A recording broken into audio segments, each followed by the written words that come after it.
আসসালামু আলাইকুম। মধ্যপ্রাচ্যে পরিস্থিতি দিনকে দিন আরো খারাপ দিকে চলে যাচ্ছে। আমরা সবাই জানি যে যুক্তরাষ্ট্র পাশাপাশি আরব কয়েকটা রাষ্ট্রের উদ্যোগে মধ্যপ্রাচ্যে একটা যুদ্ধবিরতি হয়েছিল লেবাননের হিজবুল্লাহর সাথে এবং ইসরায়েলের সাথে।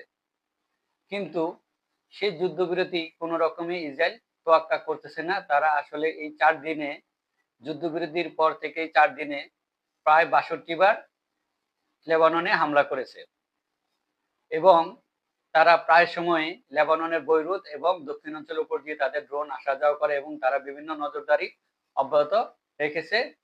আর এর বাইরে লেবাননের এ দক্ষিণাঞ্চলে আল খিয়াম শহরে তারা গতকালকেও আর্টিলারি হামলা করেছে এবং সেখানেও ২ জন লেবাননের নিরীহ মানুষ নিহত হয়েছেন।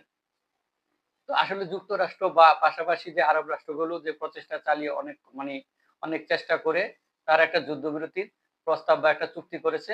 কিন্তু সেই চুক্তিটা আসলে অতভাবে কার্যকর হচ্ছে না এই ইসরায়েলের মাধ্যমে। যদিও লেবানন সরকার পাশাপাশি লেবানন সৈন্যরা হিজবুল্লাহকে অনেকটাই বুঝিয়ে বা অনেকটাই বিরত রাখতেছে এই সংঘাত থেকে। কিন্তু ইসরায়েল কোনো কিছুতেই সেটা তোয়াক্কা করতেছে না। তারা সেই যুদ্ধবিরতিকে লঙ্ঘন করে তাদের হামলা এখনো অব্যাহত রেখেছে এবং সেটা আসলে খুবই খারাপ দিকে যাচ্ছে। আর এর বাইরে আমরা আরেকটা তথ্য জানি, সেটা হচ্ছে যে গাজার হামাসের সাথে ইসরায়েলের একটা যুদ্ধবিরতির জন্য একটা আলোচনা চলতেছে মিশরের কায়রোতে। সেখানে কয়েকটা আরব রাষ্ট্র সহকারে এবং যুক্তরাষ্ট্রের প্রতিনিধিদের সহকারে হামাসের প্রতিনিধিরা একটা আলোচনা করতেছে। এর মধ্যেও ইসরায়েল তাদের যে গাজায় যে একটা অভিযান বা হামলা সেগুলো এখনো অব্যাহত রেখেছে এবং সেখানে তারা গতকালকেও এই নিরীহ মানুষের উপর হামলা করেছে এবং প্রায় ৪৭ জন নিরীহ মানুষ প্রাণ হারায় সেখানে।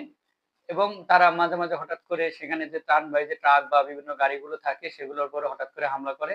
গত পরশু একটা বিমান হামলা করেছে, সেটা আসলে দুঃখজনক। তো আসলে ইসরায়েল তার যে দখলদারিত্ব বা আগ্রাসী মনোভাব সেটা এখনো পরিবর্তন করেনি। যতই যুদ্ধবিরতি হোক আর যতই তাদেরকে বিদেশি শক্তিগুলো চাপ প্রয়োগ করে, তাতে কোন রকমই তাদের কোন গুরুত্ব নেই। এতে কোন তাদের একটা তোয়াক্কা করে না তারা। তারা তাদের যে হামলা এবং দখলদারিত্ব সেটা এখনো অব্যাহত রেখেছে। এর সাথে নতুন আরেকটা খারাপ পরিস্থিতি যোগ হচ্ছে মধ্যপ্রাচ্যে। সেটা হচ্ছে যে আমরা অনেকে জানি যে ২০১১ সাল থেকে সিরিয়ায় একটা গৃহযুদ্ধ চলে আসছিল। তো মাঝখান দিয়ে সেই যুদ্ধটা অনেকটাই একটু স্থবির হয়ে পড়ছিল। কিন্তু এখন আবার সেই যুদ্ধটা নতুন করে ভয়ানক রূপ ধারণ করতেছে। আমরা গত কয়েকদিন যাবৎ দেখতেছি যে সিরিয়ার যে এম হায়াত হায়াত তাহরির আল শামস একটা বিদ্রোহী গোষ্ঠী ছিল, তারা এখন আবার তাদের ভয়ঙ্কর রূপ ধারণ করতেছে। পাশাপাশি তারা বিভিন্ন সংঘাতে জড়িয়ে পড়তেছে। ইতিমধ্যে তারা যে সিরিয়ার যে সেনাবাহিনী রয়েছে তাদের সাথে সংঘাতে জড়িয়েছে এবং তারা আলেপ্পো শহরের প্রায় অর্ধেকের বেশি তারা দখলে নিয়েছে, এমনটাই তাদের পক্ষ থেকে জানানো হয়েছে। আর এই তারা যে তাদের যে এই কি জানি কয় আলেপ্পো শহর অর্ধেকের বেশি দখল করার পরে তারা আরো একটি শহর হামা নামক একটি শহরের দিকেও তারা অগ্রসর হচ্ছে এবং সেখানে তারা এই বিভিন্ন সংঘর্ষের পাশাপাশি তাদের যে আগ্রাসী মনোভাব সেটা তারা এখন প্রকাশ করতেছে। তো আসলে এরই প্রেক্ষিতে আবার ইতিমধ্যে রাশিয়াও কিছু পদক্ষেপ গ্রহণ করেছে। আমরা যতটুকু জানি যে সেটা হচ্ছে রাশিয়া গতকালকে এই এই সিরিয়ার আলেপ্পো শহরে এই বিদ্রোহী যোদ্ধা যে হায়াত তাহরির আল শাম গোষ্ঠীদেরকে লক্ষ্য করে রুশ হামলা চালিয়েছে এবং সেখানে তাদের এই গোষ্ঠীটির প্রধান সহকারে প্রায় ৩০০ জন যোদ্ধা সেখানে নিহত হয়েছে, এমনটাই খবর প্রকাশিত হয়েছে তাসনিম নিউজে বা আমরা ওই সিরিয়ার যে রাষ্ট্রীয় গণমাধ্যমগুলোতে।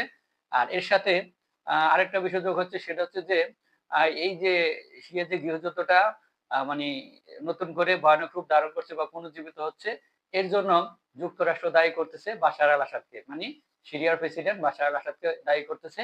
আর উল্টোভাবে দায়ী করতেছে সিরিয়ার প্রেসিডেন্ট বাশার আল আসাদ যুক্তরাষ্ট্রকে এই গৃহযুদ্ধ উস্কে দিয়েছে, এমনটাই তিনি দাবি করেছেন। আর এর সাথে আম সিরিয়ার প্রেসিডেন্ট বাশার আল আসাদও কিন্তু সেখানে যে আলেপ্পো শহর থেকে সেনা প্রত্যাহার করেছিল সেটা আবার পুনরায় এখন সেখানে মোতায়েনের পরিকল্পনা করছে বা সেনাদেরকে পাঠানোর হুকুম দিয়েছে।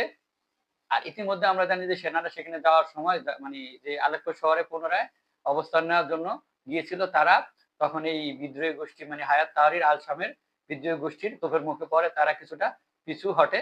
আর যখনই সেখানে রুশ হামলা করা হয়েছে তারপর থেকে সেনারা কিছুটা উজ্জীবিত বা প্রায় আগের থেকে একটু সাহস নিয়ে এখন তারা সামনের দিকে অগ্রসর হচ্ছে।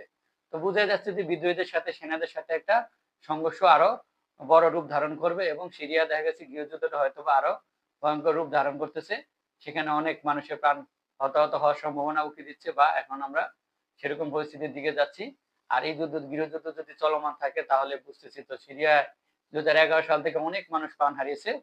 আর তাহলে এখনো তারা সেদিকে যাচ্ছে। তো আসলে দেখা যাক আম এই মধ্যপ্রাচ্যের পরিস্থিতি কোন দিকে যাচ্ছে। তবে একটা জিনিস কি, এই সিরিয়ার গৃহযুদ্ধকে কেন্দ্র করে বিশ্বটা ২ ভাগ হয়ে গেছে। ইতিমধ্যে রাশিয়া এবং ইরান সরাসরি বাশার আল আসাদের পক্ষে অবস্থান নিয়েছে এবং তারা বলেছে যে বাশার আল আসাদের পক্ষে থাকবে। অপরদিকে আমরা জানি যে এই বিদ্রোহী গোষ্ঠীটা হচ্ছে একটা তুর্কি সমর্থিত একটা সশস্ত্র গোষ্ঠী, মানে তুরস্ক সমর্থিত একটা সশস্ত্র গোষ্ঠী। এখন আসলে এর বাইরে এই গোষ্ঠীটাকে আবার যুক্তরাষ্ট্র একটু মদদ দিচ্ছে। তো আসলে এই বাইডেন শেষ মুহূর্তে এসে পুরা বিশ্বটাকে কেমন জানি এলোমেলো করে দিচ্ছে। বিশেষ করে যে যুদ্ধগুলো ছিল সেগুলাকে পুনরায় উস্কে দিচ্ছে। আমরা জানি ইউক্রেনকে উস্কে দিচ্ছে। পাশাপাশি এই যে ইসরায়েলকে আরেকটু মানে যুদ্ধবিরতির নাম করলেও কিন্তু ভিতরে উস্কে দিচ্ছে। বিভিন্ন অস্ত্র বা আর্থিক সহযোগিতা। এখন আবার সিরিয়ার গৃহযুদ্ধটাকে উস্কে দিচ্ছে। তো আসলে এগুলা দিনকে দিন পৃথিবীটাকে আসলে মানে অস্থিতিশীল মানে করে তুলছে বাইডেন। বাইডেন চলে যাবে কিন্তু পৃথিবীতে যুদ্ধগুলো লাগিয়ে যাচ্ছে বা যুদ্ধগুলোকে পুনর্জীবিত করে পৃথিবীটাকে একটা অস্থিতিশীল করে যাচ্ছে বাইডেন। তো আসলে আমরা দেখি এখন এই যুদ্ধ পরিস্থিতি কোন দিকে যায়। আমরা চাই না কোনো যুদ্ধ, আমরা চাই না কোনো হানাহানি। আসলে আমরা চাই সবাই মিলেমিশে থাকুক। আর সবাই যেন এই তাদের যে যুদ্ধ মনোভাব সেখান থেকে যেন সবাই ফিরে আসে। সবার জন্য এই দোয়া কামনা করি এবং সবাই ভালো থাকবেন। আমাদের সঙ্গে থাকবেন। আল্লাহ হাফেজ।